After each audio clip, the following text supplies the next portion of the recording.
NEET का जो exam है बस आज से 45 दिन के बाद आपका स्टार्ट हो जाएगा। एक ही दिन का पेपर है जो आपके फ्यूचर को के अगले 1 साल के बाद या अगले 3 साल आप क्या करने वाले हैं उसको डिसाइड करना है। पहले भी पता है कि एनडीए जो भी एग्जामिनेशन कंडक्ट कर रहे हैं वो लगभग 60 to 40% वेटेज रखती है 11th और 12th में। So that's why important is going to be more important as compared to class 11. Hello and welcome to all of you. My name is Rohan Kumar. तो आई थिंक आप सभी बच्चों ने जो आपके जो बैकबोन ऑफ फिजिक्स की जो बात हम लोग स्टार्टिंग वीडियोज इंट्रोडक्शन वीडियोज में किए थे, तो उसको लेकर के जो डिफरेंशिएशन का टॉपिक होगा वो आप सभी बच्चों ने अच्छे से देख लिया होगा। डैम श्योर तो है, बट फिर भी एक्सपेक्ट भी कर रहे हैं कि आप सभी को वो बहुत अच्छे से समझ में आया होगा। और उसको इस्तेमाल करके होगा क्या कि अब आप बेहतर तरीके से जो होंगे ना, खास करके जो मैकेनिक्स के क्वेश्चन होंगे उसको बेहतर अच्छे से समझ पाओगे, उसका बेहतर आप अप्रोच लगा पाओगे। तो आज अब इस वीडियोस में जो है हम लोग का जो सेकंड वीडियोस है, सॉरी ये सेकंड नहीं आपका थर्ड वीडियोस हो जाएगा। इस थर्ड वीडियोस में आज हम लोग करेंगे क्या कि आपका जो सेकंड मोस्ट जो आपका बैकबोन ऑफ फिजिक्स जिसको हम लोग लैंग्वेज डिकोड के लिए पढ़ रहे हैं, जिसका नाम आपका इंटीग्रेशन है, आज हम लोग उसको डिस्कस करेंगे। And as according to promise हमने पहले भी कहा था कि ये जो वीडियोस आपको जो मिल रहा है यहाँ पे हम लोग एक तरह से आप इसको डिस्क्लेमर भी कह सकते हो, we are not going to discuss कि अच्छा किसी फंक्शन को डिफरेंशिएट कैसे करते हैं। हम लोग यहाँ पे डिफरेंशिएशन सीखने नहीं आए हैं, या भी हम जो अभी आपका स्टार्ट करेंगे जो आपका है इंटीग्रेशन, यहाँ आपको ये नहीं सिखाने वाले हैं कि sir x to the power n का इंटीग्रेशन क्या होगा या sin x का इंटीग्रेशन क्या होगा, तो कॉम्प्लेक्स फंक्शन में इंटीग्रेशंस कैसे आएंगे, नहीं आएंगे। यहाँ हम ये नहीं करने आए हैं, क्योंकि ये वीडियो जो भी आप तक पहुंच रहे हैं that is completely to the point of view of your NEET 2026, जो बस कुछ दिन और बच गए हैं। So that's why we are just trying to boost up your concept और boost up your calculation. So that's why हम लोग एज अकॉर्डिंग टू प्रॉमिस हम लोग इसके मेन जो है फिजिकल अपीयरेंस पे फोकस करेंगे कि आखिर इंटीग्रेशन कैसे जो है फिजिक्स के अलग अलग सेक्शन में यूज होता है। जैसे डिफरेंशिएशन का आपने देखा 3 जो मेजर आपके जो फिजिकल एप्लीकेशंस रहते हैं उसके वो कई तरीके से यूज होता है। कहीं एज अ रेट मेजर आप यूज कर रहे हो, कहीं एज अ डिस्टेंस के साथ चेंज करके एज अ ग्रेडियंट आप यूज कर ले रहे हैं, कहीं पे एज अ स्लोप आप यूज कर रहे हो, कहीं पे आप उसको मैक्सिमम मिनिमम पे फाइंड करने के लिए कर रहे हो, तो वो कहीं पे भी यूज हो जाता है। इन अ सिमिलर मैनर इस वीडियोस में हम लोग देखेंगे कि क्या इंटीग्रेशन भी ऐसे वाइटल फॉर्म में यूज होता है। तो जी सर, इंटीग्रेशन भी आपका किसी भी चैप्टर में कहीं पे भी किसी तरीके से यूज कर सकता है। You have to just understand कि कैसे ये अप्लाई करेंगे। और ये जो थोड़ा लेवल होगा थोड़ा सा लिफ्टेड रहेगा, जो आप लगभग मेंस वाले बच्चों के लिए तो ये और भी फायदा होगा। बट नीट वाले बच्चे भी अब ये नहीं कह सकते कि अच्छे से चलो ये मेंस लेवल का है, बट नीट में भी आपको पता है लास्ट ईयर के क्वेश्चंस डिफरेंशिएशन इंटीग्रेशन बेस्ड थे। So you have to be just understand their physical appearance, otherwise it going to be once again a disaster in your 2026 examination. So इसलिए आपको prepare रहना है डिफरेंशिएशन के physical appearance के साथ, ताकि कोई भी क्वेश्चन अगर ट्विस्ट आउट टर्न होता है तो आप इसको समझ पाओ। तो जस्ट अब हम लोग काम करते हैं, स्टार्ट करते हैं इंटीग्रेशन और देखते हैं कि इंटीग्रेशन फिजिक्स में कैसे फिजिकली अपीयर होता है, जो आप यूज भी करते हो but you don't have idea about कि अच्छा ये इंटीग्रेशन है, यहाँ पे आप यूज करते हो but you don't have idea about कि अच्छा ये यहाँ ऐसे भी यूज होता है। तो जस्ट लेट्स स्टार्ट। तो पहले थोड़ा बहुत बेसिक हम लोग बात कर लेते हैं, एक स्टार्ट नहीं कर सकते। तो देखिए आज का जो टॉपिक है that is completely going to boost your integration concept. तो ये आपका जो टॉपिक है वो है इंटीग्रेशन। तो आप सबने अगर थोड़ा बहुत मोटा मोटी पढ़ रखा होगा या थोड़ा बहुत जानते होंगे ना, तो आपको बताया गया होगा कि डिफरेंशिएशन जो होता है वो 3 एप्लीकेशन तो आपको पता ही पता है। इसके अलावा डिफरेंशिएशन का एक और पर्पस होता है कि ये किसी भी फंक्शन को सबसे स्मॉलेस्ट फॉर्म में जाकर के ब्रेक कर देता है। डिफरेंशिएशन का एक अगर मोटा मोटी आप फिजिकल फॉर्म निकालो जो बेसिकली इंटीग्रेशन यूज करने से पहले आपको यूज करना पड़ता है, तो वो आपका मतलब होता है कि आप किसी फंक्शन को एकदम स्मॉल स्केल पे जाकर के लिख रहे हो, मतलब तोड़ना। इन सिंपल अगर आप कह सको कि डिफरेंशिएशन को डिफाइन कीजिए तो you may simply say that कि किसी फंक्शन को आप तोड़ रहे हो, ठीक है। तो चूंकि इंटीग्रेशन की बात करें तो इंटीग्रेशन जस्ट उसका उल्टा है। तो इंटीग्रेशन का मतलब आप सीधे सीधे बोल सकते हो इसका मतलब एडिशन भी हो जाएगा, ठीक है। तो आप उसी टूटे हुए फंक्शन को क्या करोगे कि इंटीग्रेशन में आप उसको ऐड ऑन करते हैं। वो कैसे होता है बाकी अलग अलग एस्पेक्ट देखते हैं, बट फर्स्ट ऑफ ऑल देखते हैं कि इंटीग्रेशन होता है कैसे, क्या है नहीं है। तो देखिए जैसे डिफरेंशिएशन का आपने एक स्पेशलाइज्ड सिंबल था कि d of dx फंक्शन आता था, वैसे इंटीग्रेशन को कहीं पे भी बताने के लिए आपको क्या करना होगा कि i करके आप लिख सकते हो एक इस तरह से टर्नियर साइन होता है, ठीक है। ये साइन आपको देना नहीं होगा। अब इस साइन का मतलब ही होता है कि आप इंटीग्रेशन की बात कर रहे हो। अब इस साइन के बगल में आपका क्या होगा कि कोई भी एक फंक्शन होगा एज इट इज वही उस तरीके के फंक्शन जो हमने डिफरेंशिएशन में आपको बताया था कि बेसिकली 4 तरीके के फंक्शंस आपको जाने हैं और चारों का जो डिफरेंशिएशन अगर आपको याद है फंक्शंस का, बस आप उसका उल्टा कर दीजिए, आपको इंटीग्रेशंस के फंक्शंस ये फॉर्मूलाज मिल जाएंगे। तो यहाँ हम लोग वो इंटीग्रेशन के फॉर्मूलाज नहीं लिखेंगे, जब जरूरत पड़ेगी एक आध दो को हम हिंट आउट जरूर कर देंगे, but we are not interested here to know how is integration to be done, ये हमें नहीं जानना, हमें जानना है उसकी फिजिकल अपीयरेंस को, ताकि आप आने वाले क्लासेस में जो क्वेश्चंस आपके नेट बेस्ड पीवाईक्यूज जो आपके हैं वो करवाए जाएंगे, तो आप वहां पे सीधे सीधे चीजों को रिलेट कर पाओ। क्या तो आई सिंपल देखिए यहाँ पे आपका f ऑफ x हो गया, बगल में रहेगा dx। याद रखिएगा ये जिसका फंक्शन है इसको आप फंक्शन कहोगे। इन अ सिमिलर मैनर आपको यहाँ पे भी 4 तरीके का फंक्शन दिखेगा, जैसे वहां पे था, और भी कई तरीके के फंक्शन आप इसमें आराम कर सकते हो। जैसे जैसे आप क्लासेस एनहांस करोगे फंक्शंस भी बढ़ता जाएगा। ये जो dx आता है इसको आप इंटीग्रल कहते हो। तो जैसे वहां पे फंक्शन और डेरिवेटिव सेम होना चाहिए था ना, वैसे ही सर यहाँ पे देखिए ये आपका जो फंक्शन है f ऑफ x, जिसका भी आपका फंक्शन होगा, यहाँ पे इंटीग्रल भी उसी का होना चाहिए। लाइक अगर यहाँ फंक्शन एज x है तो यहाँ इंटीग्रल आपका भी x ही होना चाहिए। वैसा नहीं है कि आप मान लीजिए कि आप लिख रहे हो i इक्वल टू, खास करके बच्चे, खास करके नीट वाले बच्चे तो भाई साहब इसमें इतनी गलतियां करते हैं, तो उस चीज को लेकर के आपको अवेयर रहना है। लाइक मान लीजिए आप लिख रहे हो इंटीग्रेशन ऑफ साइन थीटा और यहाँ पे आपने लिख दिया, तो जैसे ही आपको एक्सप्रेशन लिखेगा ना आपको तुरंत समझना है कि यहाँ पे ये पॉसिबल नहीं है। बेसिक की बात करें, ऐसे अगर करना चाहें तो आप फंक्शंस को चेंज करके कुछ आप अगर अकॉर्डिंग टू क्वेश्चन चाहो तो इसमें चेंज करो, बट यहाँ पे इसका इंटीग्रेशन नहीं हो सकता, because this is a function of theta and this is a function of x. तो ये इंटीग्रेशन यहाँ कर पाना मुश्किल है, बशर्ते कि अगर थीटा का एक्स के साथ कोई रिलेशन ना दिया हो हम लोग का।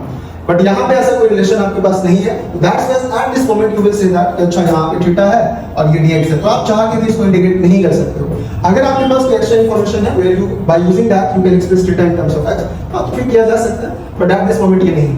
तो सिंपली चीजों को ध्यान रखना है कि जिसका ये फंक्शन होगा उसका इंटीग्रल होना ही चाहिए। पहली इंपॉर्टेंट चीज आपका ये हुआ अभी तक के लेक्चर में। इसके बाद देखिए दूसरा जो इंपॉर्टेंट चीज आपका हो जाएगा वो ये होगा कि अगर यहाँ से आप देख रहे हो ना दो फंक्शन इस तरीके का जो लिखा होगा, तो इसमें आपने पढ़ा होगा कि इंटीग्रेशन जब आप करते हो तो इसमें इंटीग्रेशन के साथ आ जाता है, लाइक मान लीजिए i बराबर कर रहे हैं आप integration of f of x, like जो सबसे बेसिक आपका आता है इंटीग्रेशन की बात करेंगे तो x to the power n dx, तो इसका आपको पता ही है कि x to the power n plus 1 divided by n plus 1 plus c हो जाता है, जिसको आप इंटीग्रेशन कांस्टेंट कहते हो। तो ये इंटीग्रेशन हो गया। इस फंक्शन में आपने यहाँ पे ऑक्सिलरी फंक्शन रखा, उसका इंटीग्रेशन और इसका फॉर्मूला आपको याद रखना है। ये सबसे इंपॉर्टेंट आपका फॉर्मूला है, आप कह सकते हो फिजिक्स के हिसाब से, ठीक है। तो फिजिक्स के हिसाब से इंटीग्रेशन में बस आपको 2-3 फॉर्मूलाज ही याद रखने हैं। एक x to the power n का आपको याद रखना है, दूसरा आप जो किसी दो को याद रखिए उतने में लगभग काम आपका बन जाता है। एक साइन का याद रख लीजिए और एक कॉस का याद रख लीजिए। कभी कभी किसी मोमेंट पे आपको सेक और tan की जरूरत पड़ जाती है।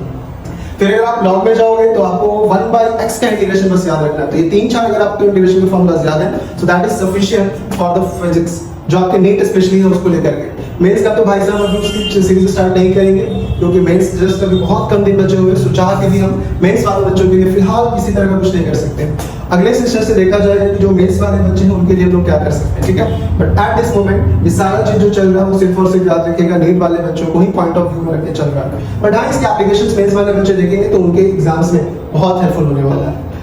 क्या तो यहाँ पे आपका इंटीग्रेशन हो चुका है, i equal to x to the power n dx का इंटीग्रेशन ये हो गया, इसको आपको याद रखना है। क्या तो आपके सेक्शन इंपॉर्टेंट है जो बस राइट डाउन कर दे यहाँ पे। और सबसे इंपॉर्टेंट चीज याद रखिएगा ये जो भी इंटीग्रेशन लिख रहे हैं इन सभी इंटीग्रेशन को हम लोग इनडेफिनिट इंटीग्रेशन कहते हैं और बेसिकली इसकी फिजिक्स में जरूरत बहुत ज्यादा नहीं होती, इट इज जस्ट इंट्रोडक्शन कि हाँ देखो ऐसे इंटीग्रेशन होता है। तो एक चीज आपको ये याद रखना है। दूसरा इंपॉर्टेंट चीज देखिए आपको ये याद रखना है कि मान लीजिए कि अगर आप किसी फंक्शन को इंटीग्रेट कर रहे हो, ठीक है, लाइक f ऑफ kx है, तो यहाँ पे जो कांस्टेंट है ना ये कांस्टेंट आपका फंक्शन के इनसाइड में है।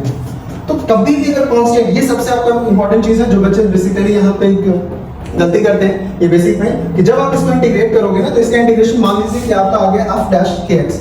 We don't have idea about which type of function is here, but जो भी इसका इंटीग्रेशन आएगा उसमें अगर इस फंक्शन के साथ जो कांस्टेंट टर्म होता है वो याद रखिएगा, you have to divide in the function, मतलब आपको इसको k से डिवाइड करना होगा और फिर प्लस आपको इंटीग्रेशन कांस्टेंट करना है, ठीक है। सो इतने में आपको बस अभी इतना ही बताया गया कि देखो ये इंटीग्रेशन का सिंबल होता है जो आपको पता होना चाहिए, पहली चीज। इसके अलावा हमने कहा कि आपको 2 से 3 फॉर्मूलाज पता होने चाहिए और वो 2 से 3 फॉर्मूलाज में आपका एक x टू द पावर है जिसको फिलहाल यहाँ लेती है। ट्रिगो के 2 फॉर्मूला जो डिफरेंशिएशन वाले में होंगे, एक्सपेक्ट करते हैं कि आप सभी के पास वो फॉर्मूलाज होंगे, ठीक है। उतना होना ही चाहिए सर, नहीं तो फिर आई थिंक सो कि नीट की फिर तैयारी तो बेमानी हो जाएगी, ठीक है। तो वो होना चाहिए वो फॉर्मूलाज आपके पास। तो आपका ये हो गया x to the power n sin x cos x का याद रखिए, 1/x का याद रखिएगा। एक्सपोनेंशियल अगर याद है तो ठीक है, नहीं तो बहुत ज्यादा जरूरत उसकी पड़ने वाली नहीं है, ठीक है। नीट के पॉइंट ऑफ व्यू से बात कर रहे हैं तो ये हो गया। और दूसरा आपका इंपॉर्टेंट ये हो गया कि अगर आप कोई फंक्शन को इंटीग्रेट कर रहे हो और इंटीग्रेशन में आपका कांस्टेंट टर्म जो है x के साथ मल्टीप्लाई किया हुआ है, तो जो भी आपका इंटीग्रेट करके आएगा इसमें ये कांस्टेंट टर्म आपको यहाँ नीचे डिवाइड करना होगा, बाकी जो प्लस ये आप वहां पर लिख दीजिएगा। तो ये आपका दूसरा इंपॉर्टेंट। और तीसरी चीज इसमें एक और चीज हमने आपको कहा था कि जिस भी फंक्शन पे यहाँ पे होगा उसी का इंटीग्रल होना चाहिए, बस इतना है। तो इतना जो है ना वो आप बेसिकली कहीं पे भी पढ़ते हो तो आपको बता दिया जाता है, किसी भी लेक्चर्स को उठा करके देखोगे या किसी भी बुक पे देखोगे आपको ये बहुत इजीली मिल जाएगा। आप जब पढ़ते भी होगे कहीं पे भी, हाँ तो पहला स्टार्टिंग से होता है कि देखो ये x का पावर 2 दिया हुआ है, इसको इंटीग्रेट करो, या 1/x टू द पावर 2 है, इसको इंटीग्रेट करके सॉल्व करो। तो हमने पहले ही कहा था कि यहाँ पे हम लोग सॉल्यूशन तो सीखने आए नहीं, we have to just understand what is the physical appearance in the physics, जो इंटीग्रेशन का है। तो वहां तक पहुंचते हैं, पर उससे पहले काम करते हैं इसमें जो आपका मोस्ट इंपॉर्टेंट सेक्शन, जैसे अभी जो एक्सप्रेशन लिखे थे वो एक्सप्रेशन को आप कहते हो इनडेफिनिट इंटीग्रेशन। फिजिक्स में जो 99% केसेस यूज हो करेंगे वहां पे हम लोग डेफिनिट इंटीग्रेशन का यूज करना होता है, where you have to put some limits. ठीक है, तो हम लोग ये काम करते हैं डेफिनिट इंटीग्रेशन को भी थोड़ा बहुत इन शॉर्ट जल्दी से देख लेते हैं, and then after come to the physical appearance of integration. तो अगर आप देखोगे यहाँ पे ना इंटीग्रेशन की बात करेंगे तो इंटीग्रेशन में जो दूसरा टाइप आता है जिसको आप डेफिनिट इंटीग्रेशन कहोगे, यही बेसिकली आपको जानना है, और इसके बहुत छोटा सा क्वेश्चन भी करवा देना है। ठीक है, तो डेफिनिट इंटीग्रेशन अगर आप देखोगे तो डेफिनिट इंटीग्रेशन में क्या होता है, इंटीग्रेशन एज इट इज, जैसे पीछे आपने पढ़ा था f ऑफ x रहेगा, dx हो गया, यहाँ पे जो आप वैल्यूज देखोगे ना, यहाँ पे एक वैल्यूज रहेगा, ये अगर i बराबर मान लीजिए लिखा हुआ है, ठीक है, और एक वैल्यू जो होगा आपका ऊपर की तरफ होगा ये, तो नीचे वाली वैल्यू जो होती है इसको बोला जाता है लोअर लिमिट, और ऊपर में जो वैल्यूज होती है इसको आप अपर लिमिट कहोगे। अब जब ये वैल्यूज दिया रहेगा तो उसको एग्जीक्यूट कैसे करना है, तो बेसिकली नीट वाले बच्चों को इसमें थोड़ा सा दिक्कत होता है, तो उसको लेकर के मैं बहुत छोटा सा क्वेश्चन इस पे करवा दूंगा। ठीक है, यहाँ पे इसको कैसे करते हो, तो जैसे अब ये मान लीजिए दिया हुआ, तो जब इसका इंटीग्रेशन आप करते हो तो इंटीग्रेशन मान लो क्या आ गया f डैश x। अब इंटीग्रेशन जब करोगे ना तो उसमें आपको अपर लिमिट यहाँ लिखना होता है, लोअर लिमिट यहाँ लिखना होता है, और हमेशा upper limit minus lower limit होता है, means that you can write is f dash b minus f dash a। जो भी आपका फंक्शन होगा उस x के वेरिएबल्स में ये वैल्यूज आपको पुट कर देना होता है। सो ये आपका हो गया डेफिनिट इंटीग्रेशन। इस पे एक छोटा सा क्वेश्चन कर लेते हैं ताकि आपको थोड़ा समझने में आसानी हो कि हाँ ये कैसे होता है। ठीक है, ट्रिगो वाले इसको क्वेश्चन को कर लेते हैं, वो ज्यादा आपके लिए बेनिफिशियल हो जाएगा। तो एक एग्जांपल से इसको समझा दे रहे हैं, then after we will just move on. What is why we do integration in physics? क्या कर रहा है कि ये इंटीग्रेशन क्यों करते हैं, इंटीग्रेशन इस पे आते हैं। तो एक छोटा सा क्वेश्चन देखो यहाँ पे, लाइक मान लीजिए कि आपका क्वेश्चन है कि आपको करना है इंटीग्रेशन ऑफ sin 2x। ठीक है, डॉट यहाँ पे dx लिखा हुआ, ध्यान रखिएगा x है तो x होगा, अगर यहाँ थीटा लिख देंगे तो यहाँ d थीटा देना होगा, यहाँ अल्फा लिख देंगे तो यहाँ d अल्फा देना होगा। तो ये आपका dx हो चुका है, लोअर लिमिट मान लीजिए 0 है और अपर लिमिट मान लीजिए पाई है। अब जब आप इसको इंटीग्रेट करोगे तो आपको पता है कि इंटीग्रेशन ऑफ sin 2x जो होता है वो आपका माइनस cos 2x होता है। ध्यान रखिएगा, cos का डिफरेंशिएशन आपका माइनस sin x होगा, तो sin x का इंटीग्रेशन कीजिएगा तो आप माइनस cos x पे पहुंच जाइएगा। तो आपका यहाँ पे जो इंटीग्रेशन आ जाएगा sin 2x dx का वो हो जाएगा माइनस cos 2x। ये आपने एज इट इज जो इंडेफिनिट इंटीग्रेशन होता है वैसे लिख देंगे यहाँ पे। इसके बाद आप करोगे क्या कि लिमिट जो आपका होगा लाइक 0 है और पाई यहाँ पुट कर दीजिएगा। तो पहले आप रखोगे यहाँ पे अपर लिमिट यानी कि माइनस cos यहाँ x के जगह पे रखना है। और हाँ एक और इंपॉर्टेंट चीज जो डिसाइड कर गए हम लोग, वो चीज आपको हिंट आउट भी कराए थे कि x के साथ देखिए यहाँ पे जो आपका फैक्टर मल्टीप्लाई है वो 2 है, तो यहाँ पे जब आप इसको डिफरेंशिएट कीजिए, इंटीग्रेट कीजिएगा तो आपको इसको 2 से डिवाइड भी करना होगा। तो now this is your integration minus cos 2x divided by 2, जैसे आपको बताए थे। अब इसमें करेंगे क्या कि लिमिट्स आप रखेंगे, आप चाहो तो माइनस को बाहर भी कर सकते हो। तो माइनस जब आपका बाहर की तरफ जाएगा तो आप माइनस बाहर कर दो, ज्यादा बेस्ट होगा।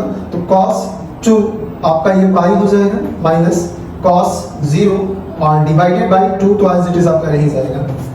तो आपको पता है cos 2 पाई जो होता है वो आपका, अगर आपने थोड़ा बहुत पढ़ा होगा ट्रिगोनोमेट्री, तो cos 2 पाई मतलब यहाँ से चूंकि एंगल्स को आप यहाँ x पॉजिटिव एक्सिस से स्टार्ट करते हैं तो 0 यहीं पे होता है, 2 पाई जाओगे तो यहीं पे आ जाएगा। मतलब यहाँ पे जितना cos 0 डिग्री का वैल्यू होगा उतना ही cos 2 पाई का वैल्यू होगा। तो cos 2 पाई भी यहाँ पे आपका जो हो जाएगा वो 1 होगा, और माइनस ये cos 0 डिग्री भी 1 ही हो जाएगा, तो 1 माइनस 1 और बाय 2 यानी कि इसका जो फाइनल रिजल्ट आएगा वो 0 हो जाएगा। तो sin 2x जब आप काम करते हो कि इंटीग्रेट कीजिएगा from where to where 0 to pi, तो जो आपका रिजल्ट आ जाएगा वो आपका 0 हो जाएगा। ठीक है, sin 2x का इंटीग्रेशन आपका हो चुका है माइनस cos 2x, यहाँ से आपने माइनस को बाहर किया, फिर अपर लिमिट, तो एक बार आपने पहले यहाँ पे अपर लिमिट रखा cos 2 पाई हो जाएगा, फिर माइनस cos 0 डिग्री करोगे तो cos 0 डिग्री आपका 1, cos 2 पाई भी आपका 1, और यहाँ से जो आपका रिजल्ट आ जाएगा वो 0 आ जाएगा। ठीक है, तो this is your definite integration, जहां पे आप कैसे लिमिट पुट करते हो ये आपने सीखा। तो ये आपको ध्यान में रखना है, लिमिट खास करके जो वैल्यूज रखते हैं वो कैसे रखते हैं, ठीक है। ये बहुत ही आपका जरूरी होता है, बहुत सारे क्वेश्चंस में हेल्प भी करता है। कैसे करता है वो तो खैर आने वाले क्वेश्चंस में और जो करेंगे उसमें हम जानेंगे, बट फिलहाल एट दिस मोमेंट आपको ध्यान में रखना है, ठीक है। चलिए तो अब एक काम करते हैं कि हम लोग आगे बढ़ते हैं, ठीक है। आगे बढ़ करके हम लोग सीधे सीधे मूव ऑन करेंगे फिजिकल अपीयरेंस पे, कि आखिर ये जो इंटीग्रेशन पढ़ रहे हैं इसका यूज ये कैसे करते हैं हम लोग फिजिक्स में, कहाँ पे यूज होता है आखिर ये, तो थोड़ा बहुत अब उसको समझने की हम लोग कोशिश करते हैं, ठीक है। चलिए तो देखा जाए कि कैसे आप यूज कर सकते हो। तो अब देखो हम लोग बात कर रहे थे फिजिकल अपीयरेंस का, ठीक है। तो अब थोड़ा बहुत इसको समझते हैं कि आखिर ये जो इंटीग्रेशन है ये फिजिक्स में आपको कैसे अप्लाई करना होता है, कहाँ पे अप्लाई करना होता है। और चूंकि आपने 11th और 12th दोनों ही पढ़ रखा है, so I think you will more correlate, जो अभी हम बोलेंगे जो बताएंगे आपको वो आप बेहतर समझ पाओगे।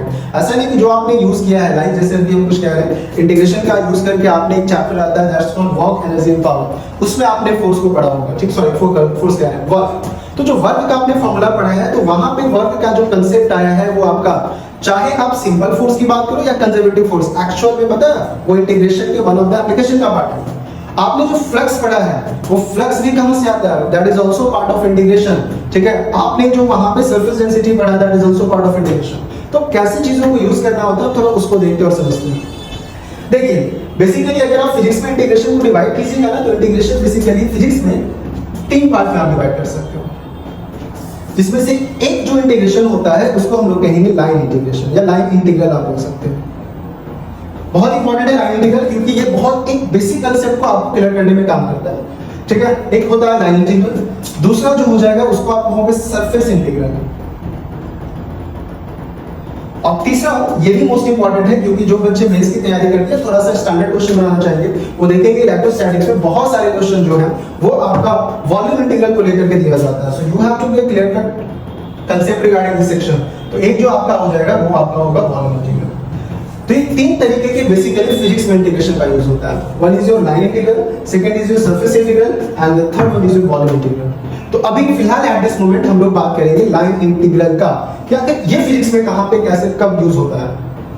देखिए तो लाइन इंटीग्रल को लाइन से ही क्लियर हो रहा है, लाइन इंटीग्रल लिखा हुआ है, तो मतलब जो अभी हमने जस्ट आपको इंटीग्रेशन को सिंबलाइज कराया है, I = integration of f of x और डॉट dx। तो ये जो इंटीग्रल आपको यहाँ पे दिख रहा है अकॉर्डिंग टू दिस स्टेटमेंट, अभी हम लोग फर्स्ट टॉपिक की बात कर रहे हैं जो आपका इंटीग्रेशन का फर्स्ट पार्ट है लाइन इंटीग्रल। तो लाइन इंटीग्रल में कहेगा क्या, ये वाला जो इंटीग्रेशन होगा ऑलवेज गोइंग टू बी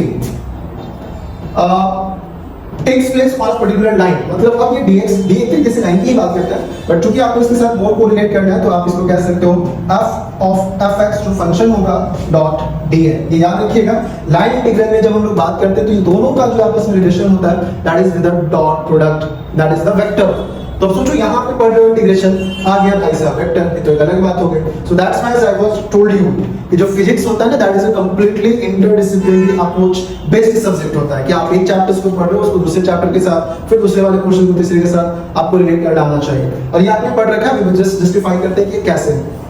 तो देखिए तो यहाँ पे जो I0 स्टॉक में यूज किया है f of कोई फंक्शन हो गया और उसका डॉट प्रोडक्ट आप dn मतलब लेंथ के साथ निकाल रहे हैं, तो ये आपका जो इंटीग्रल होगा इसी इंटीग्रल को आप कहोगे कौन सा इंटीग्रल, लाइन इंटीग्रल। अब जब ये लाइन इंटीग्रल होगा ना तो देखो इसमें बहुत इंटरेस्टिंग चीज है। हमने कहा था कि आपको अगर फिजिक्स के ये टॉपिक डिस्कस करो तो इससे बहुत सारे टॉपिक डिस्कस हो जाते हैं। तो अब इस वाले टॉपिक का यूज देखो वर्क एनर्जी में होता है। कैसे होता है तो ध्यान रखिएगा, इंटीग्रेशन कहता क्या है कि अगर ये जो f of x मान लीजिए dx हो रहा है, तो लाइक मान लो कि हम यहाँ पे काम करते हैं ना कि एक छोटा सा ग्राफ बनाते हैं, लाइक मान लीजिए कि आपका y हो गया और ये x हो गया। तो अगर आप यहाँ पे 1.1 है और ये 2 है, तो एक काम करते हैं, इस पॉइंट को a मान लेते हैं और इसको b मानते हैं, ठीक है। This are the 2 points a and b। अब देखो कहता क्या है कि अगर हम इंटीग्रेशन कर रहे हैं तो ये आपका ट्रांजैक्टरी फर्स्ट हो गया और ये ट्रांजैक्टरी सेकंड हो गया।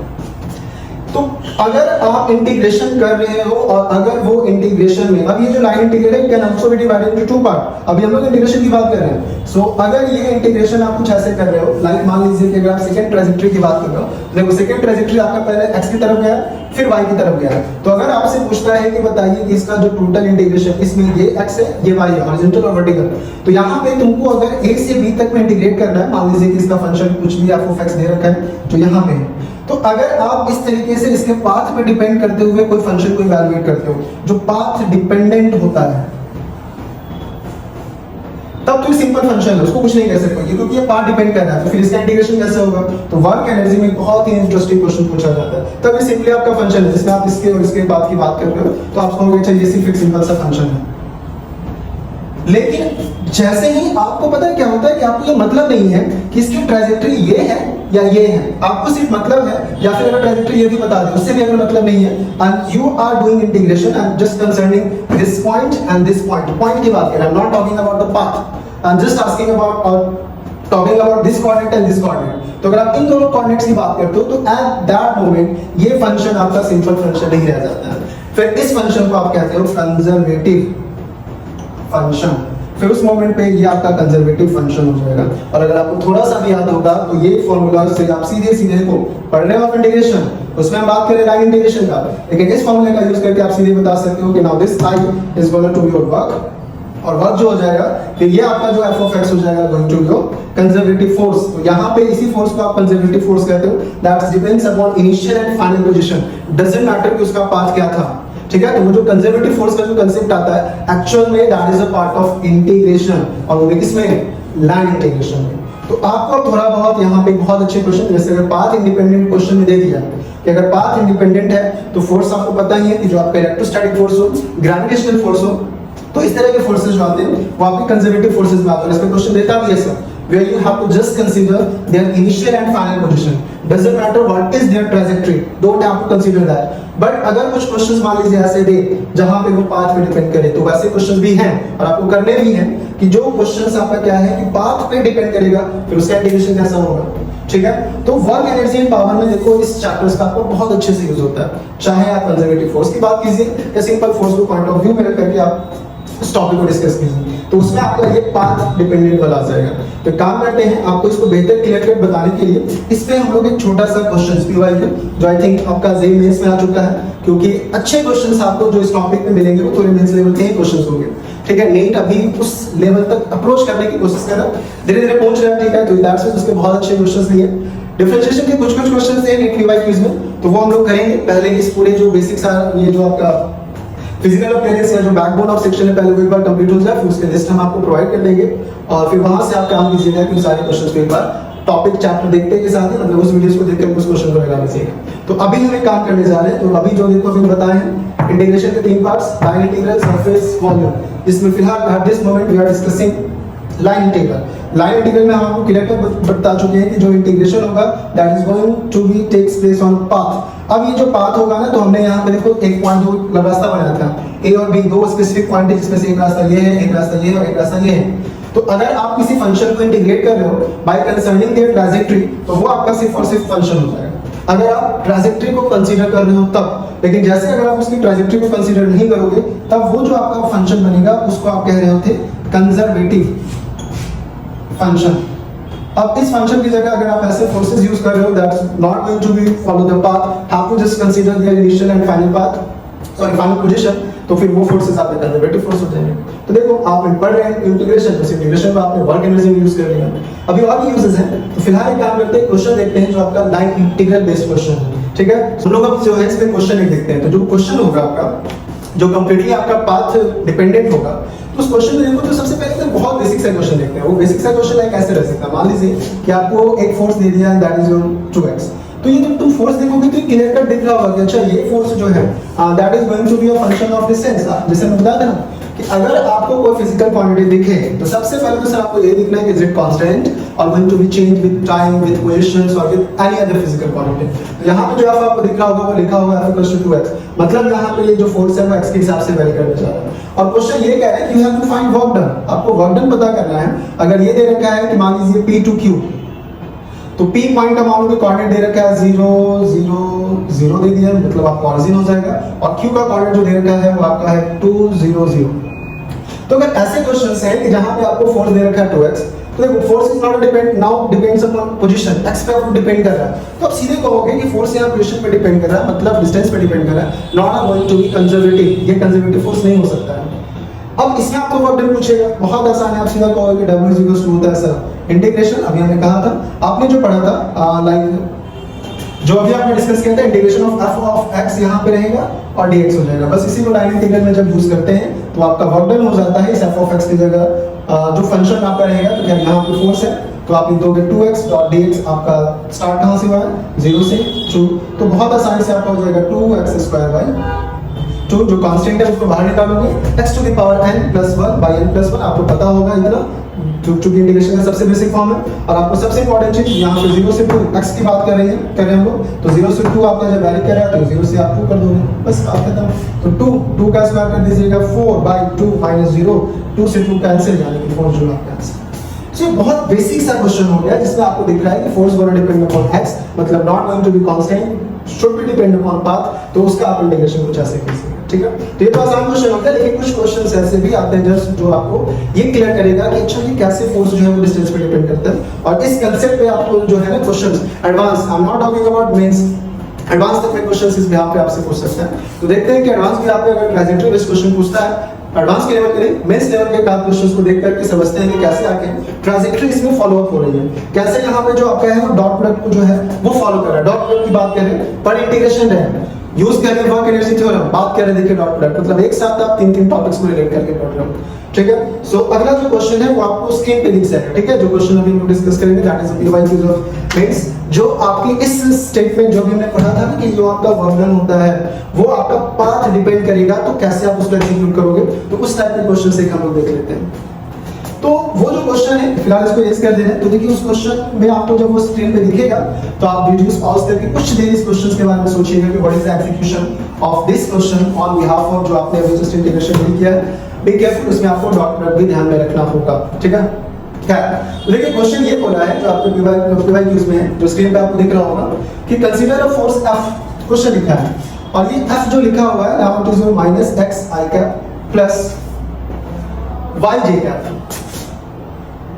तो जब ये फोर्स लिखा गया ना आपको देखते ही पता चल गया कि अच्छा ये फोर्स तो कांस्टेंट है, ऐसा नहीं है, it gonna depend upon x और y, दोनों पे डिपेंड कर रहा है, मतलब जो वेरिएबल्स है दोनों पे ही ये डिपेंड कर रहा है जो पोजीशन है। तो कंफर्म आप इस फोर्स को सीधे कहोगे कि कंजर्वेटिव फोर्स नहीं है, और जब कंजर्वेटिव फोर्स नहीं है so you can't consider just its initial and final coordinate, you have to take its trajectory, you have to take its path के चीज किस पाथ पे गया है। पहला चीज तो देखते के साथ ही आपको इतनी चीजें दिमाग में चली जानी चाहिए कि क्या ये कंजर्वेटिव है, आंसर है नहीं। अब अगर कंजर्वेटिव नहीं है means that you have to consider its trajectory. देखते हैं क्वेश्चन में आगे क्या देगा, अभी तक के इंफॉर्मेशन से हम लोग को इतना चीजें पता चल गई है। फिर बोला क्या है कि the work done by the force, अब इसी वेरिएबल फोर्स के कारण क्या करना है कि आपको वर्क डन निकालना है in moving a particle from point A to B। तो A टू B जो लिखा है इस क्वेश्चन के बगल में आपको एक ग्राफ दे रखा है जहां पे ये आपका x है, ये आपका y है, ये आपका A मान लीजिए और ये आपका B है, और जो ट्रैजेक्टरी है उसमें एरो दे रखा है, ये कुछ है। A पॉइंट जो है आपका उसका कोऑर्डिनेट जो दे रखा है वो 1 और 0 है, this is your 1 and 0। B का जो कोऑर्डिनेट आपका दे रखा है एंड दैट इज योर 0 1, ठीक है। ये आपका 0 है और ये 1 है, तो ये आपको दे रखा है यहाँ पे along the line segment is all quantities are in absolute form, ऐसे कुछ लिख दिया, ठीक है। ये आपका trajectory, you have to find the work। अब देखो कैसे लिखेंगे, तो फोर्स तो आपको पता है। अब ये जो फोर्स जा रहा है इसमें देखिए पार्टिकल का डिस्प्लेसमेंट कुछ इस तरीके से हो रहा है, ये इधर जा रहा है। तो अब जब ये पार्टिकल आपका इस डायरेक्शन में जाएगा तो मतलब आपको इसकी ट्रैजेक्टरी को लेनी होगी। और अगर हम बेसिक की बात करें, और यहाँ पे ध्यान रखना है कि ये जो ट्रैजेक्टरी है ये आपका x और y दोनों पे डिपेंड कर रहा है। तो जब आप यहाँ पे इंटीग्रल लिखोगे, जैसे अभी हमने कहा था कि जो इंटीग्रेशन के 3 पार्ट होते हैं जिसमें i जब यूज करते हो तो इट इज योर y.dl या f(x.dl) या कोई भी फंक्शन आप जो f(x) से लिखते हैं, जो भी फंक्शन होगा यहाँ पे should be in the form of vector. तो यहाँ पे dl ये भी आप दोनों का दोनों वेक्टर फॉर्म में होगा, तभी डॉट प्रोडक्ट पॉसिबल है। तो f(x) भी आपका वेक्टर देख रखा है, चलो फोर्स तो वेक्टर फॉर्म में ही है, और dl भी जो लेना है वो भी आपको वेक्टर फॉर्म में ही लेना है। तो अब यहाँ पे जो dl सर आपको लेना होगा वो कैसे कंसीडर करोगे, क्योंकि यहाँ पे फोर्स पाथ डिपेंड कर रहा है, तो आपको dl पहले लेना होगा कि जहाँ पे जिस मैनर में आपका मूव कर रहा है पाथ उसका जो ट्रैजेक्टरी है वो कैसे चेंज कर रहा है। तो आप ध्यान से देखोगे ना तो इसकी ट्रैजेक्टरी जो है वो x और y प्लेन में है। सो अगर आप कहीं पे भी इसका एक छोटा सा सेक्शन लीजिएगा तो आपको x की तरफ भी कुछ ना कुछ पार्ट मिलने जा रहा है और y की तरफ भी कुछ ना कुछ पार्ट मिलेगा। तो मतलब इसके दो आप सेक्शन कह सकते हो। अगर इसको आप dl कंसीडर कर लो तो dl को अगर आप दो पार्ट में डिसॉल्व कीजिएगा तो dl can be written as dx I cap plus dy, ठीक है। आप इसको ऐसे लिख सकते हो इजीली। और एक और इंटरेस्टिंग चीज आपको पता है, अगर आप यहाँ पे देखो तो आप इसको कई तरीके से इस क्वेश्चन को बना सकते हो। जैसे ये लाइन जो आपका जा रहा है वो सीधा जा रहा है, स्ट्रेट फॉर्म में है, तो यहाँ पे आप सीधे सीधे कह सकते हो कि x जो होगा, जैसे इसमें भी देखिए तो -x बराबर y, जो वेरिएशन है वो आपका जो है उसका स्लोप चूंकि नेगेटिव है, तो आप इसमें ये भी कह सकते हो कि dx जो होगा वो -dy के बराबर भी होगा, because it is a straight line. तो आप वहां dx आएगा प्लस dx जो है उसे मैग्नीट्यूड वाइज लिखोगे, जो डायरेक्शन को ऐड करना है, तो आप dx j कैप या -dx j कैप भी लिख सकते हैं, दोनों काम आप कर सकते हो। तो फिलहाल एक काम कर सकते हैं, हमने यहाँ पे इस dl को लिख रखा है, that is your dx i cap plus dy आपका j कैप हो गया। अब इसके बाद देखो करेंगे क्या कि इस dl की वैल्यूज को यहाँ पे हम पुट करेंगे। तो f इज इक्वल टू जो आपका दे रखा है that is your sorry work done निकालना था, तो वर्क डन आप लिखोगे क्या, integration of f of x यानी कि आपका हो जाएगा -x i cap plus y j cap का डॉट प्रोडक्ट आपको निकालना होगा किसके साथ, dl, और dl आपने लिख रखा है dx जो कंपोनेंट आप बोल रहे हो वो है i cap plus dy j cap, ठीक है, बस हो गया। तो अब i को i के साथ डॉट प्रोडक्ट कर दो यहाँ पे, तो आपका हो जाएगा इंटीग्रेशन ऑफ -x, और i का i के साथ डॉट प्रोडक्ट आपको पता होगा, वेक्टर में पढ़ाया नहीं है बट फिर भी इतना आपको ध्यान में होना चाहिए, 1 हो जाएगा तो x dx हो जाएगा, x dx माइनस के साथ फिर आपका हो जाएगा यहाँ पे इंटीग्रेशन इसका इसके साथ डॉट प्रोडक्ट निकल चुका है, इसका इसके साथ निकालिएगा, ये आपका हो जाएगा प्लस y डॉट dy, और ये आपका j आपका 1 हो चुका है, ये हो गया। अब देखो ये तो आपने लिख रखा है, अब इसमें आपको हम पहले ही बताया कि थोड़ा बहुत ये तो हो गया, लिमिट भी होता है, तो आपको देखना होगा कि जब यहाँ से आप जा रहे हो तो what is the variation of in x coordinate और इन y कोऑर्डिनेट। तो आप चूंकि a से b की तरफ मूव कर रहे हो, तो अगर आप a के पास होंगे तो आप a का स्टार्टिंग पोजीशन है और b आपका फाइनल है, तो स्टार्टिंग कोऑर्डिनेट अगर आप देखोगे तो उसका जो x कोऑर्डिनेट आपको दिख रहा होगा वो 1 है, और y कोऑर्डिनेट जो आपको दिख रहा होगा वो आपका 0 है, ठीक है, सॉरी y कोऑर्डिनेट कह रहे हैं, मतलब ये b पॉइंट का जो x कोऑर्डिनेट होगा वो 0 होगा आपका। लेकिन अगर आप सिंपली y कोऑर्डिनेट के स्टार्टिंग पोजीशन को देखिएगा तो आपका वो 0 दिख रहा है, जस्ट इसमें कोऑर्डिनेट उल्टा हो गया है सर, और जो y कोऑर्डिनेट आपको दिख रहा होगा वो आपको 1 दिखेगा, बस हो गया, इसको कुछ नहीं करना है, you have to just integrate it. तो जब आप इसको इंटीग्रेट कीजिएगा तो x dx का इंटीग्रेशन जो हो जाएगा वो x² 2, ठीक है, माइनस के साथ और फिर प्लस यहाँ पे आप इसको कीजिएगा तो ये आप लिख सकते हो y² 2, इसमें भी आपका हो जाएगा 1 और 0। अब जब इसको इंटीग्रेट कीजिएगा तो यहाँ पे आपका है 0 और 1, तो अपर लिमिट पहले रखेंगे, तो पहले अपर लिमिट रखिएगा 0, तो माइनस आपका हो गया यानी कि 0 अपर लिमिट, और तो 0 हो जाएगा, लोअर लिमिट रखिएगा तो यानी कि -1/2 आ जाएगा ये, ठीक है, फिर प्लस आपका तो प्लस ही रह जाएगा, अपर लिमिट है 1 यानी कि 1/2 -0, इस तरीके से आपका माइनस माइनस प्लस 1/2 प्लस 1/2 कीजिएगा तो आपका करेक्ट आंसर आना चाहिए। पर जो देखते हैं ऑप्शंस में है या नहीं है, ठीक है, आपका एक ऑप्शन सी इसमें पड़ा हुआ है, दैट इज योर 1 2।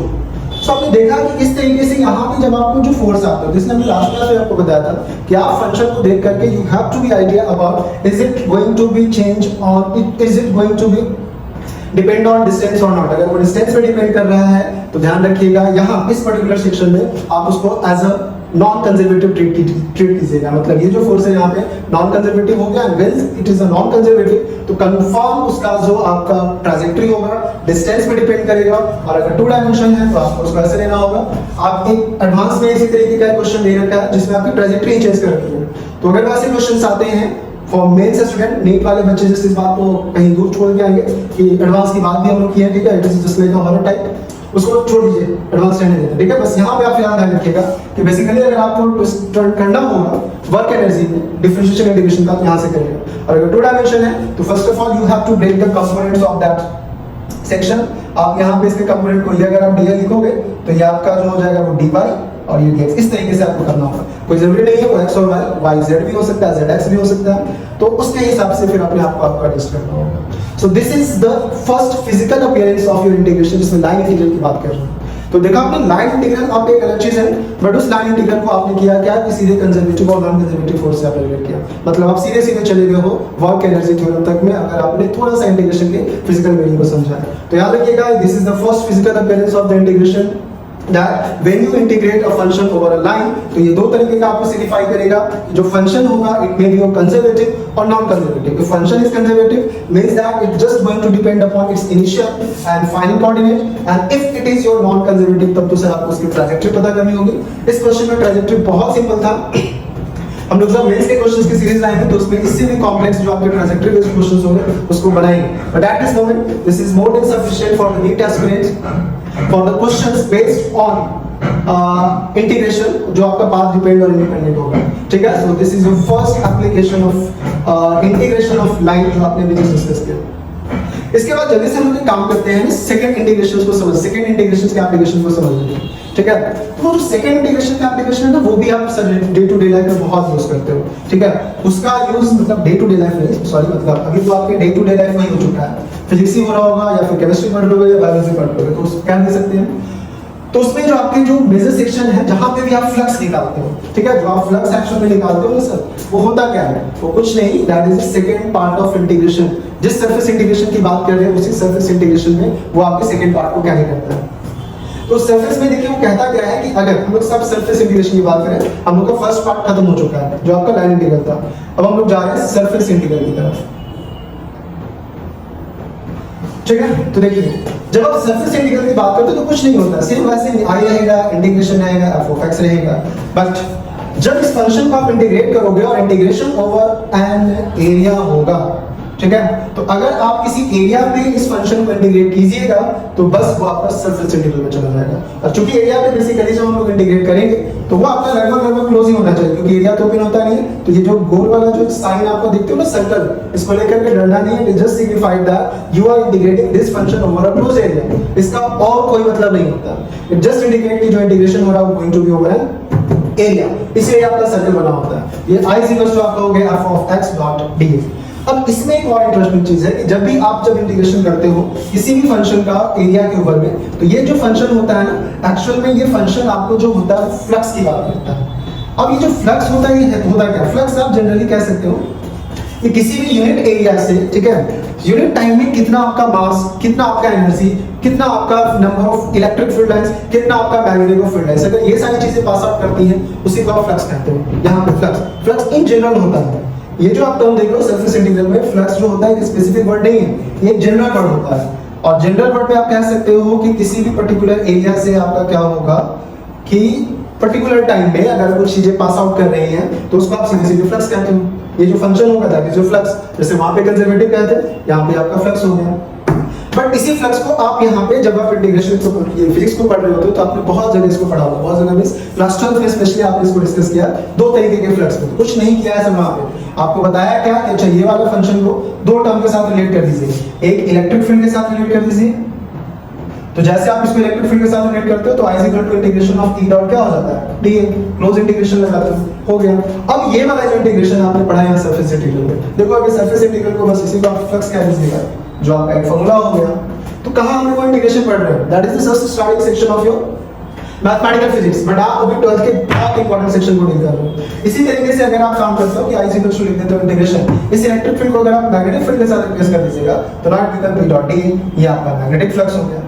अगर इसी को आप एनर्जी के साथ रिलेट कर दीजिएगा तो ये आपका एनर्जी फ्लक्स हो जाएगा। मास के साथ आप रिलेट कर दीजिएगा, मास का फ्लक्स हो जाएगा। तो कुछ भी हो सकता है सर इसकी जगह, बट स्पेशली यहाँ पे फिलहाल आपको इलेक्ट्रिक फील्ड और मैग्नेटिक फील्ड को पॉइंट ऑफ व्यू में रख करके फ्लक्स को डिफाइन करना है। So this is your second most physical appearance of your surface integration, ठीक है। इसमें वैसे हम लोग क्वेश्चन नहीं करेंगे क्योंकि इसमें क्वेश्चंस करने हैं, अभी हम लोग आएंगे, ठीक है। तो जब इलेक्ट्रोस्टैटिक या इलेक्ट्रोडायनामिक्स में इंटर करेंगे, so we have to do a lot of questions because इसमें प्रीवियस में ठीक ठाक क्वेश्चन पूछ रखा है, नीट में भी, मेंस में भी, तो फिर हम लोग वहां पे आकर के इस टॉपिक को डिस्कस करेंगे, ठीक है। तो ये आपका दूसरा वाला सेक्शन होगा दैट जो आपसे पूछेगा कि what is the physical appearance of surface integral. आप सीधे सीधे बताओगे कि फिजिकल अपीयरेंस की अगर हम बात करेंगे सरफेस इंटीग्रेशन में तो it will state about the number of whatever maybe your mass, energy, electric field lines or magnetic field lines passing through a unit area in unit time. Time भी आप add कर दोगे, ठीक है। तो वो आपका सरफेस इंटीग्रल हो गया। Now we have to just use the third integral जो आपका बहुत इंपॉर्टेंट होता है, उस पे बेस्ड क्वेश्चन पूछे जाते हैं, ठीक है। बट वो भी थोड़ा बहुत लेवल अप हो जाता है, that's called your volume integral. तो वॉल्यूम इंटीग्रल में देखिए जो क्वेश्चन खास करके जो बनता है ना, वो क्वेश्चन आपका जो बनेगा वो वेरिएशन को लेकर के बनता है। उसमें बेसिकली मेंस और एडवांस तक के ही क्वेश्चंस तैयार होते हैं, नीट से बहुत ज्यादा तो नहीं होता। बट अब आप नीट को भी बार-बार कह रहे हैं कि इससे आप साइडलाइन नहीं कर सकते हैं कि अच्छा चलो नीट में डिफरेंशिएशन इंटीग्रेशन बेस्ड क्वेश्चन नहीं दिया। एज जिन बच्चों ने पीवाईक्यूज को एक्सपीरियंस किया होगा, they will know very well what I am saying. तो अगला जो आपका इंटीग्रल होगा वो लास्ट इंटीग्रल है जिसको आप वॉल्यूम इंटीग्रल कहेंगे। तो ये आपका उतना सिग्निफिकेंस तो है, इसका यूज करना होता है, बट बहुत ज्यादा इसका कोई मतलब नहीं निकलता। इसमें आप सीधे सीधे कहोगे कि अच्छा कोई ऐसा एक इंटीग्रेशन जिसको आप वॉल्यूम वाइज कर रहे हो, ठीक है, ये डीवी आप मान सकते हो, ये वॉल्यूम इंटीग्रल होता है। तो कोई भी फंक्शन अगर इंटीग्रेशन वाइज अगर आप करते हो तो वॉल्यूम भी हाफ अगर आप चेंज करेगा तो उस वाले इंटीग्रेशन को आप वॉल्यूम इंटीग्रेशन करेंगे। तो वॉल्यूम इंटीग्रेशन में चेंज कहाँ करता है? खास करके ज्यादातर क्वेश्चन देखोगे ना तो स्फीयर जब होता है तो स्फीयर में जैसे आपने बहुत सारे फॉर्मूलाज पढ़े होंगे क्लास 11 के फॉर्मूलाज कुछ लाइक जैसे मोमेंट ऑफ इनर्शिया आपने निकाला होगा, ठीक है। तो I इज इक्वल टू जब आप m r² जो मोमेंट ऑफ इनर्शिया होता है तो जब आप मोमेंट ऑफ इनर्शिया इवैल्यूएट करते हो किसी स्फीयर का, किसी हॉलो स्फीयर या सॉलिड स्फीयर की अगर हम स्पेसिफिकली बात करें तो इसमें आपको पता करना होता है कि अच्छा इसका मास डिस्ट्रीब्यूशन मॉड्यूलस क्या है, और एक छोटे से सेक्शन के लिए पहले आप निकालते थे और फिर आप पूरे को इसको इंटीग्रेट करते हो। तो मेनली जो वॉल्यूम इंटीग्रल का यूज होता है वो आपका स्फीयर जैसे सेक्शन में जो आपका वॉल्यूम सेक्शन में मास वेरिएशन, चार्ज वेरिएशन या कुछ अदर फिजिकल क्वांटिटीज का वेरिएशन दिया रहेगा, वहां पे जाकर के आप बेसिकली इस वॉल्यूम इंटीग्रल का यूज करते हो। तो for me point of view I am not too much sure कि आपके लिए बहुत ज्यादा इंपॉर्टेंट है, ठीक है। बेसिकली आपको जो वर्कआउट करना है that is the first two types of integral, that is your line integral and the second one is your surface integral. आपको दोनों को ध्यान में रखना होगा क्योंकि because that two terms will going to relate 3 और 4 टर्म्स ऑफ योर फिजिक्स। तो सोचो अगर एक टर्म्स आपको याद है तो वहां से आप 3-4 और बहुत इंपॉर्टेंट टर्म्स को रिलेट कर पा रहे हो, और वो 3-4 फिर आपको समझने के लिए अलग से उसको पढ़ने की जरूरत नहीं है, इसलिए आपने पढ़ लिया, बात खत्म। सो that's why I was told in your introduction class कि आपको बस करना क्या है कि एक बेसिक तक चीजों को अपने माइंड मेकअप कर लेना है एंड देन आपको फिर बाकी के चैप्टर से बस उस पे बेस्ट करते करते चले जाएंगे। बहुत से बच्चे अगर रोटेशन की बात करते हैं वो बहुत डिफिकल्ट है से डिफिकल्ट, लेकिन अगर आपने जो उससे पहले वाले चैप्टर से जैसे बताया था अगर आप उसको कर ले रहे हो तो आई एम डैम श्योर कि आप रोटेशन को भी टेक ओवर कर सकते हैं। थोड़ा सा उसका लेवल अप है जहाँ पे आपको सोचना ज्यादा होता है बट कंसेप्ट आपके पीछे नहीं आएगा, बहुत ज्यादा आपका अलग से कहीं कंसेप्ट नहीं आएगा, ठीक है। तो आपका इंटीग्रेशन यहीं तक रखेंगे। मेनली आपको इंटीग्रेशन में पहले दो आपके जो बेसिक फिजिकल अपीयरेंस भी यहाँ पे वो याद रखने हैं, जिसमें पहले की बात की तो कंजर्वेटिव नॉन कंजर्वेटिव कैसे होगा। अगर नॉन कंजर्वेटिव है तो what the way to deal when it depends upon path, उसमें हमने दो क्वेश्चंस देख लिखा है, खास करके दूसरा question going to be more important. उस तरीके के और भी क्वेश्चंस होंगे आपके पास तो वो बनाइए, नहीं अगर होगा तो आप बस कमेंट बॉक्स में कमेंट कीजिएगा। I will provide you some questions based on your line integration. Surface integration जो सर इसको करने की जरूरत है, आप लोगों ने टू मच उस पर कर रखा होगा। हम लोग जब मिलेंगे उस वाले पर्टिकुलर टॉपिक में तो उसके क्वेश्चंस होंगे ही होंगे, ठीक है। तो इसी के साथ हम लोग का जो इंटीग्रेशन का सेक्शन है वो खत्म करेंगे। इंटीग्रेशन आपके लिए फिलहाल इतना ही है, हम लोग के लिए बहुत ज्यादा समय नहीं बचा होगा। सो लिमिटेड टाइम में जितना ज्यादा से ज्यादा आउटकम्स, जितना ज्यादा से ज्यादा टॉपिक्स को कनेक्ट कर पाओ that will going to be beneficial for you. तो इसको याद रखिएगा। इसी के साथ हम लोग इंटीग्रेशन को फिनिश करते हैं और फिर अगले जो लेक्चर्स में मिलेंगे वो आपका वेक्टर होगा, और vector going to be also very very important, ठीक है। तो होप सो कि अब आप लोग आगे चल करके फिलहाल इसको याद रखोगे, आगे हम लोग उसको डिस्कस करेंगे। तो इसी के साथ वीडियोस को एंड करेंगे और ट्राई कीजिएगा कि ये वीडियोस खास करके जो बच्चे नीट का एग्जाम दे रहे हैं उन तक जरूर पहुंचे, because I am damn sure कि ये उनके लिए बहुत बेनिफिशियल होगा। जिनको भी फिजिक्स समझ में नहीं आता they will just think about to relate कि अच्छा ये यहाँ पे पढ़े चुके हैं, इसको यहाँ से जोड़ना है, इसको यहाँ से जोड़ना है। तो आप ये वीडियो से बच्चों तक पहुँचाइए, उनको भेजिए, और अगर आपको ये वीडियो अच्छा लगा तो इसको लाइक कीजिए, सब्सक्राइब कीजिए और बाकी बच्चों तक इसको शेयर कीजिए। चलो, थैंक यू।